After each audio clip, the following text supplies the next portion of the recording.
essere.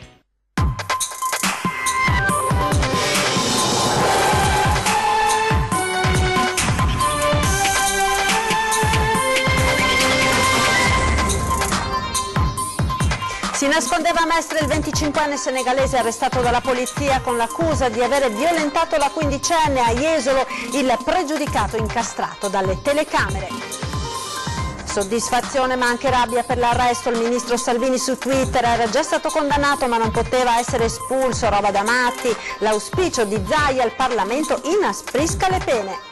Banda di violenti rapinatori commette 2 raid in una notte nel Rodigino, una 78enne minacciata con una roncola, una coppia di anziani picchiata selvaggiamente.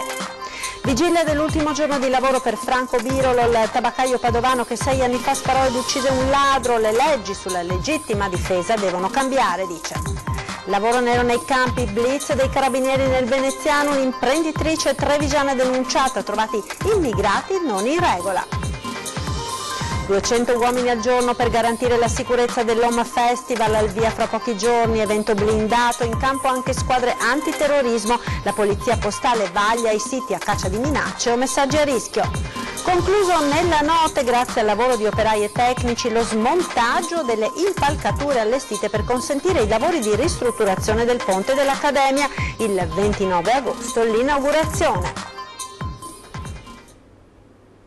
Buonasera, ben ritrovati con l'edizione del Veneto dei nostri telegiornali. Un 25enne senegalese è stato sottoposto a fermo di indiziato di delitto per lo stupro della ragazzina quindicenne a Jesolo. L'uomo irregolare in Italia è stato fermato ieri sera dagli uomini della squadra mobile a Mestre ed ora si trova nel carcere di Santa Maria Maggiore. Sentiamo. Svolta nelle indagini sullo stupro della ragazza di 15 anni sulla spiaggia di Jesolo, da questa mattina è rinchiuso nel carcere di Santa Maria Maggiore a Venezia Mohamed Gueye, senegalese di 25 anni, irregolare in Italia, con una lunga lista di precedenti, per lo più per spaccio di stupefacenti, ma anche per oltraggio e resistenza a pubblico ufficiale. Secondo gli inquirenti della squadra mobile di Venezia, che hanno operato il fermo di indiziato di delitto con il coordinamento della Procura Lagunare, sarebbe proprio il 25enne ad aver abusato della ragazzina nella notte fra mercoledì e giovedì scorsi, dopo il loro incontro casuale all'interno di un noto locale della Movida jesolana.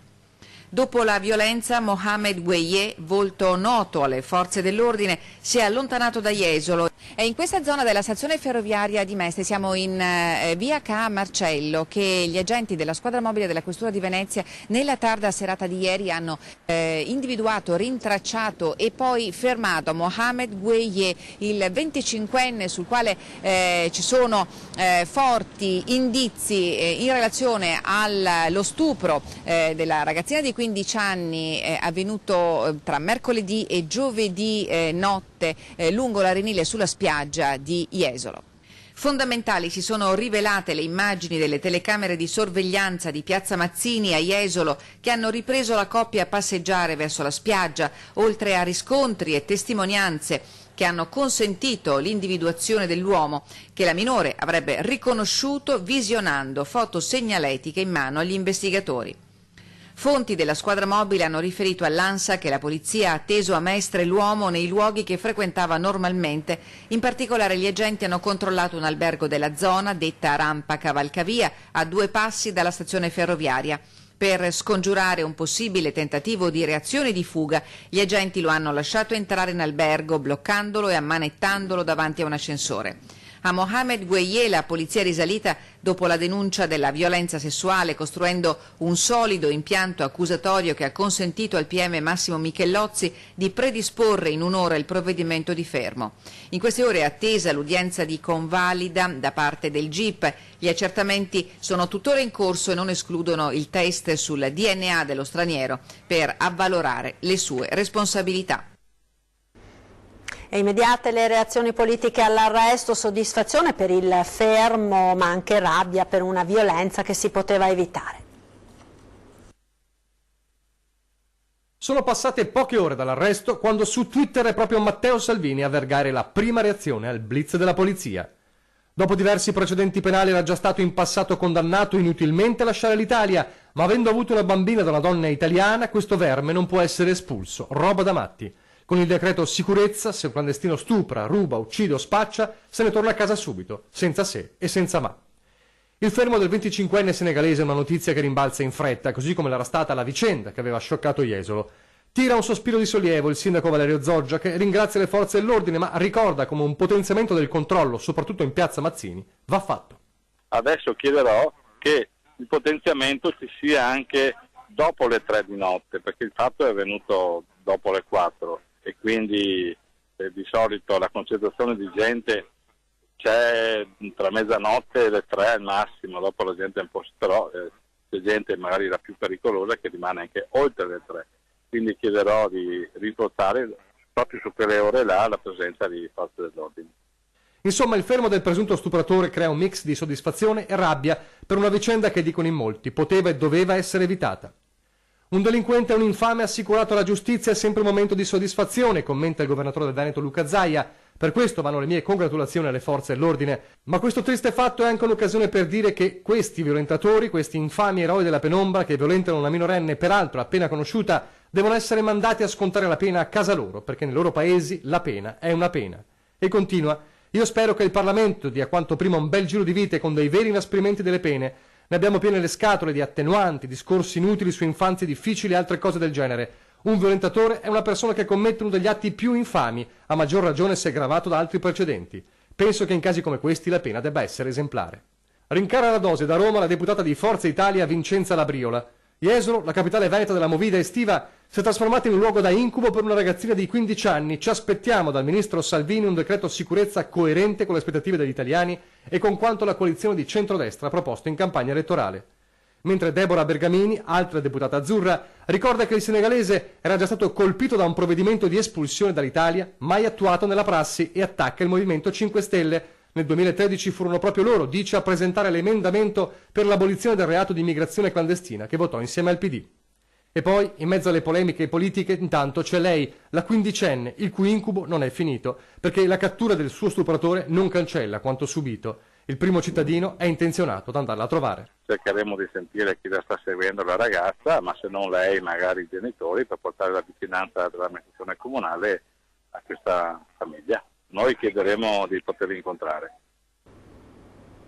Non sono mancate le reazioni del PD. Caro Salvini, fai sempre solo propaganda anche sulla pelle di una ragazzina selvaggiamente violentata a Jesolo. L'autore di un reato così odioso e di una violenza così brutale su una minore dovrà pagare il conto con la giustizia fino in fondo, e mi auguro che sia il più salato possibile in base alle nostre leggi, qualsiasi sia la sua nazionalità e la sua etnia. Lo afferma il deputato veneziano del Partito Democratico Nicola Pellicani. Gli fa eco il presidente del PD Matteo Orfini. Forse Salvini non ha ancora capito che il ruolo del ministro dell'Interno non è commettere reati né commentare crimini sui social network, ma prevenirli. Nel frattempo si registra anche la presa di posizione del segretario nazionale di Forza Nuova Roberto Fiore. La stampa ha criticato le nostre passeggiate sulla spiaggia di Rimini con i patrioti polacchi, ma soprattutto i fatti di ieri ci danno ragione. Organizzeremo al più presto la stessa cosa a Jesolo a tutela delle donne sempre più a rischio, commenta Fiore. Ho parlato con Fabio Tuaik, consigliere Forza Novista triestino e campione italiano di pesi massimi, che gli ha assicurato la partecipazione della comunità pugilistica triestina. E proseguiamo con la cronaca, perché la scorsa è stata una notte da incubo per 3 pensionati aggrediti e picchiati selvaggiamente in casa da una banda che ha colpito in poche ore nel Rodigino. Sentiamo. Erano come belve, lo ha raccontato in lacrime dall'ospedale dopo una notte da incubo. Lei, 63 anni, stava facendo l'aerosol sul divano. Il marito, 68 anni, era in camera da letto. 2 tranquilli pensionati di Arqua Polesine, della scorsa notte. In pochi istanti hanno visto stravolta la loro vita. In 3 penetrano nella casa dopo aver tagliato la recinzione del giardino. E il fatto che gli inquilini siano in casa evidentemente importa poco. Banditi violenti, senza scrupoli, delle belve appunto, tanto da infierire sull'anziana con una pala. La donna ha appena il tempo di gridare e viene colpita ripetutamente, poi 3, a volto semicoperto, si dirigono in camera da letto dove a calci e pugni si avventano sul marito. Il tutto per appena 300 euro e monili. Uno dei 3, secondo la testimonianza dei coniugi, sarebbe un immigrato di colore. Marito e moglie in ospedale dopo l'allarme lanciato dai carabinieri che indagano a tutto campo e scoprono che solo poche ore prima la stessa banda aveva colpito a Occhiobello. Vittima ancora una volta un'anziana, una donna di 78 anni minacciata con una roncola per portarle via qualche spicciolo. 2 raid in poche ore del tutto simili alla rapina perpetrata solo 3 giorni fa, sempre nel Rodigino, nel comune di Ghiacciano con Barucchella. Anche in quel caso 3 banditi e 2 coniugi anziani picchiati e poi rinchiusi in un magazzino e un bottino di 250 euro. Una banda violenta che circola e colpisce e che non esita a massacrare di botte gli obiettivi dei suoi raid. Nel Padovano ora ringrazia tutti per la vicinanza ma chiude per sempre il suo negozio alla ricerca di tranquillità. È il finale della storia di Franco Birolo, il tabaccaio di Civè di Correzzola che 6 anni fa sparò e uccise un ladro che di notte prese d'assalto appunto il negozio. Le leggi sulla legittima difesa devono cambiare, sono fiducioso, ci ha detto, chiudendo dopo 60 anni il negozio di famiglia. Sentiamo. Ultime sigarette, ultimi quotidiani, il tabaccaio edicolante di Civè di Correzzola chiude per sempre il negozio, ha ceduto le licenze, tira la tenda finale sulla sua attività, obiettivo tranquillità, per non rischiare più di trovarsi davanti 2 ladri armati in piena notte. Da una parte è un peso che mi tolgo perché non ho più diciamo, quella paura di incorrere nuovamente in un episodio come quello che mi è toccato alcuni anni fa. Però vuol dire anche rinunciare a qualcosa di suo, di proprio. Rinunciare a qualcosa di mio che prima di me gestiva la madre e prima della madre la nonna, quindi da 3 generazioni, dal 1958 mi sembra. Birolo da lunedì tornerà a fare l'agricoltore e andrà a vivere con la sua famiglia insieme agli anziani genitori, in cerca di tranquillità. Non si è sicuri neanche lì perché gli atti criminali avvengono anche in campagna o nelle case isolate. Mi auguro insomma ci sia la tranquillità dal punto di vista mediatico, dal punto di vista penale, processuale. Secondo la giustizia italiana per lui non è tutto finito. I familiari del bandito che uccise potrebbero ancora chiedergli un indennizzo. Norme che devono cambiare, dice. A valutare, a capire chi è la persona buona e chi è la persona cattiva, perché si deve partire da questo. Un criminale che ti entra in casa di notte non è una persona buona che va premiata, che va gratificata. Qualcosa nella politica italiana pare stia cambiando. Birolo con Graziano Stacchio e Robertino Zancan di Ponte di Nanto sono stati ascoltati dalla Commissione Giustizia del Parlamento che sta revisionando la legge sulla legittima difesa. I paesani sono rammaricati di non avere più la sua compagnia. È un peccato, è un bravo ragazzo, un amico, è gentile, ha tutto. Un ex collega del calcio, Civè. Per Civè è una perdita. Ma grande, grandissima. L'affetto dei clienti, il servizio che do in paese, sono tutte cose positive che ti aiutano ad andare avanti, che ti gratificano oltre all'aspetto economico. È una bella cosa, vuol dire che la gente ha un buon ricordo e è rimasta soddisfatta diciamo, del servizio che ho fornito.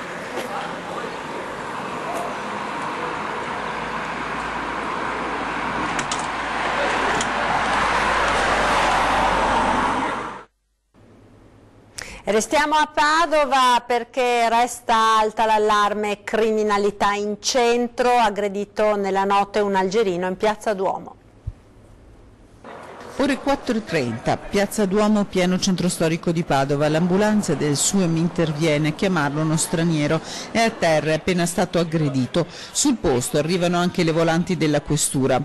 L'uomo, un algerino di 35 anni, ben noto alle forze dell'ordine, con diversi precedenti anche per spaccio, è stato raggiunto da un pugno. All'occhio sinistro tumefatto. Soccorso dai sanitari, viene accompagnato in ospedale. Intanto iniziano le indagini. Lo straniero era sotto l'effetto dell'alcol, degli aggressori. In Piazza Duomo nessuna traccia. La polizia sta aspettando di poter sentire la vittima per capire cosa possa aver dato origine all'aggressione. Intanto resta la paura. Alla fine dello scorso anno, nella stessa piazza, all'ombra della chiesa del Battistero, tra i cuori del percorso museale a cielo aperto Urbs Picta, che cerca il patrocinio dell'UNESCO, erano stati aggrediti anche 2 poliziotti. E l'aggressione al Duomo ripropone la sicurezza in questa zona del centro di Padova. Abbiamo girato la domanda a cittadini e commercianti. Sentiamo. La città ultimamente è peggiorata. Io mi ricordo che quando ero giovane, che avevo 15, 16, 17 anni, 18 anni, fino a 20 anni, per Padova si poteva girare fino alle 3 di notte praticamente e non succedeva niente. Il centro storico di Padova off limits la sera per paura di fare cattivi incontri. Questo porticato che fiancheggia il Duomo e Battistero affrescato da Giusto de Menabuoi è il ritrovo di spacciatori, raccontano commercianti e residenti. Piazza Duomo, soprattutto di sera, è mal frequentata. Non è una piazza, diciamo così, ben frequentata, ecco, questo. E soprattutto credo che sia degradata anche abbastanza col tempo. Tempo addietro vedevo che spesso c'erano dei, lo chiamavano un po' la centrale dello spaccio, soprattutto verso vicino sotto i portici. La soluzione per i cittadini è quella di restare in casa. Non viene più in bici di notte in centro? Non vengo più perché ho paura, anche senza borsa, ho paura di quello che succede, del sangue, delle aggressioni, non è una bella cosa. Di sera, di notte, qualche volta che venivamo a fare delle passeggiate, mia moglie eccetera, verso le 9:30, 10, insomma, così facevamo un giretto, e di sera trovi degli angoli che ti lasciano un po', però non mi è mai capitato niente, però devo dire. L'ennesima aggressione a uno straniero ben noto alle forze dell'ordine e con una numerosa serie di precedenti per spaccio riporta drammaticamente la ribalta all'emergenza. La città si ripopola dopo le vacanze, ma si ripopola anche di questi problemi.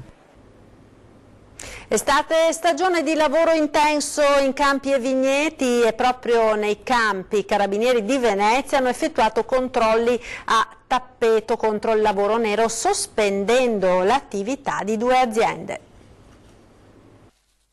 Lavoro nero nei campi, blitz dei carabinieri del gruppo Tutela Lavoro in provincia di Venezia che hanno chiuso 2 aziende e denunciato a piede libero un'imprenditrice trevigiana che impiegava in nero ben 8 lavoratori, 6 dei quali cittadini extracomunitari e uno privo del permesso di soggiorno. I militari hanno effettuato controlli in 11 aziende agricole nelle zone di Chioggia, Scorzè, Mira e San Michele al Tagliamento, verificando 51 posizioni ed elevando sanzioni per 35.000 euro. Ed è in 2 differenti aziende di Chioggia e Scorzè che i carabinieri hanno riscontrato l'abuso, con gli 8 lavoratori in nero impiegati in un caso nella coltivazione del radicchio e nel secondo nella coltivazione e vendita diretta di ortaggi e frutta. Attività sospese perché la percentuale dei lavoratori in nero superava il 20% del totale della manodopera. L'imprenditrice è invece stata denunciata per violazione della normativa in materia di immigrazione, riscontrato infine anche un appalto irregolare. Ed ora a Loria, nel Trevigiano, dove è uscito per la prima volta di cella il 38enne che 5 anni fa cercò di dar fuoco alla moglie simulando un incidente. Ha appena beneficiato del suo primo permesso premio Andrea Loro, l'impiegato 38enne di Loria, condannato in primo grado a 15 anni di carcere per aver tentato nel gennaio del 2013 di uccidere la moglie, prima strangolandola poi dandole fuoco all'interno della sua auto simulando un incidente. A poco più di 5 anni di distanza da quei fatti, il giudice del Tribunale di Sorveglianza ha consentito a Loro di trascorrere una giornata nella casa di famiglia. Per l'uomo la prima uscita dalla cella, raggiunta dalla notizia, l'ex moglie Matilda Ardia, che ora ha 36 anni e vive con i figli in un'altra regione, si è detta spaventata. Lei, che si era salvata riprendendo coscienza e gettandosi appena in tempo fuori dall'abitacolo in fiamme e che aveva dovuto poi guarire le profonde ustioni alle mani e a un fianco, dice di non serbare rancore ma chiede rassicurazioni sul fatto che lui stia compiendo un percorso di recupero affinché non possa nuocerle più. Non voglio vivere nel terrore che qualcosa di brutto possa accadere ancora. Ci fermiamo ora per qualche istante di pubblicità, tra poco.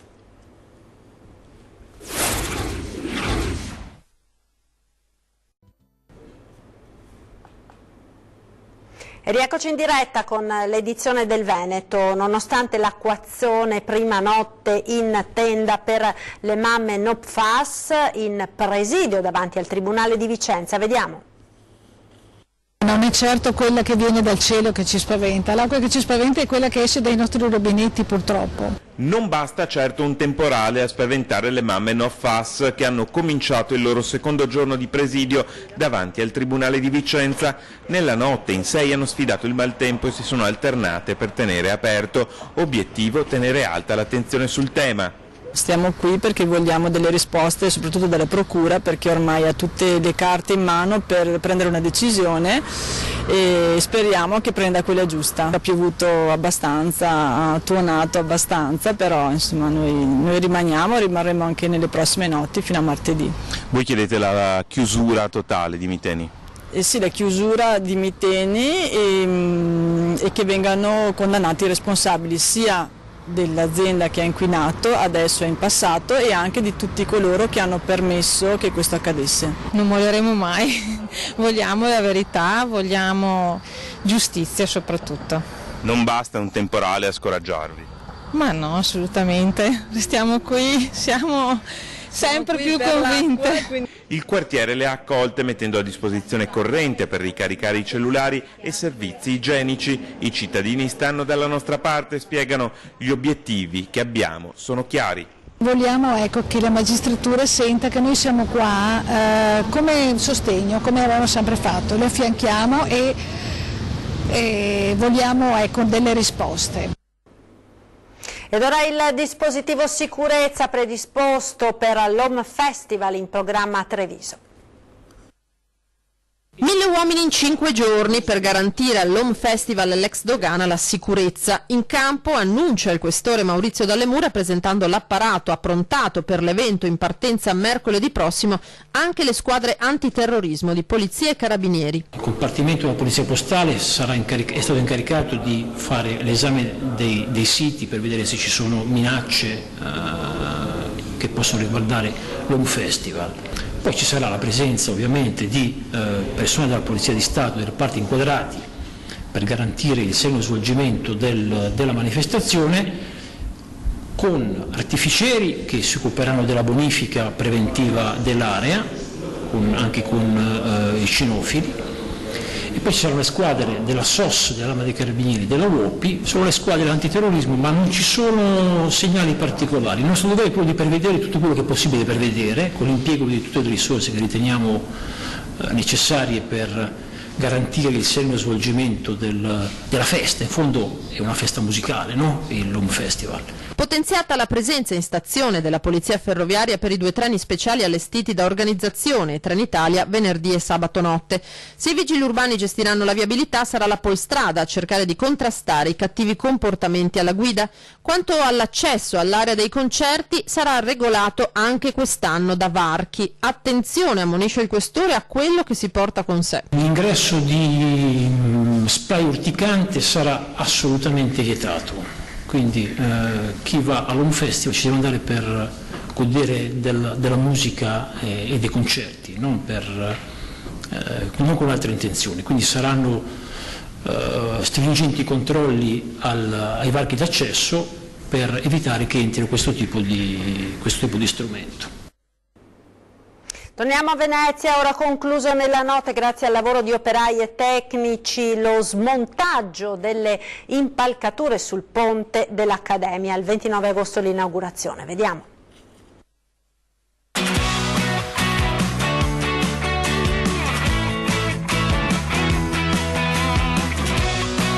E voilà, il ponte si spacchetta, 12 ore di lavoro partite nel pomeriggio di ieri e concluse all'alba per un lavoro che, date le sue caratteristiche, normalmente richiederebbe 10 giorni. Togliere i ponteggi esterni e scartare il ponte dell'Accademia, il secondo più importante della città lagunare, in una notte. Dopo quasi 11 mesi di lavori, il restauro da 1,7 milioni di euro finanziato interamente dal colosso bellunese dell'occhialeria mondiale, Luxottica Group, è terminato. Il Comune di Venezia potrà riconsegnare alla città il ponte in tutto il suo antico splendore il prossimo 29 agosto, giorno dell'inaugurazione. Operazione notturna di smontaggio dunque, con 40 fra tecnici e operai, 400 ore di lavoro concentrati in una notte per smontare 600 quintali di materiale e un totale di 14.500 pezzi da caricare poi in 5 barconi. È sabato 25 agosto, sono le 6:30 di mattina e noi ce l'abbiamo fatta. Quello dell'Accademia è un ponteggio progettato ad hoc per il ponte veneziano per ridurre al massimo l'impatto del cantiere incastonato tra il Canal Grande e i palazzi veneziani e che nonostante i lavori ha continuato a essere uno dei monumenti più ammirati di tutto il mondo. Abbiamo pensato che nell'arco dei lavori 1000 fotografie, 10.000 fotografie venivano fatte a questa struttura, anche se era coperta dai ponteggi, per cui abbiamo realizzato anche un disegno su misura per questo ponte. Resta da rimuovere soltanto il tunnel centrale, che sarà smontato all'alba di mercoledì 29 agosto, giorno della cerimonia di riapertura del ponte, per riconsegnare alla città uno dei suoi gioielli. Ed è tutto per questa edizione, vi lascio come sempre in chiusura alle previsioni del tempo per la giornata di domani. Arrivederci.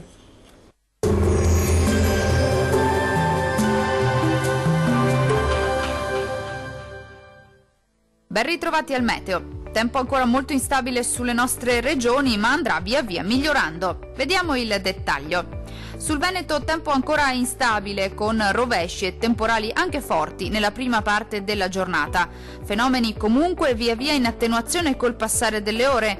Qualche schiarita soleggiata in più al pomeriggio migliorerà ovunque entro la serata. Temperature in ulteriore calo, con minime tra 10 e 14 gradi, massime comprese invece tra 17 e 21 gradi circa. Spostiamoci ora a vedere che tempo farà sul Friuli Venezia Giulia. Poche novità, anche sulla nostra regione il tempo sarà molto instabile, specie al mattino. Andrà via via migliorando dal pomeriggio, con qualche pausa più asciutta e soleggiata. Entro sera fenomeni in cessazione su tutto il territorio. Temperature in diminuzione, con minime tra 12 e 16 gradi, massime comprese invece tra 18 e 20 gradi circa. Infine la situazione meteorologica del Trentino Alto Adige. Non cambia di molto la previsione, sarà molto instabile infatti al mattino, con temporali frequenti un po' ovunque, migliorerà un po' su tutti i settori, con ampio soleggiamento già a partire dal pomeriggio. Temperature minime tra 11 e 12 gradi, massime attese invece intorno ai 23 gradi. Dal meteo di Antenna 3 per ora è tutto. Arrivederci al prossimo aggiornamento.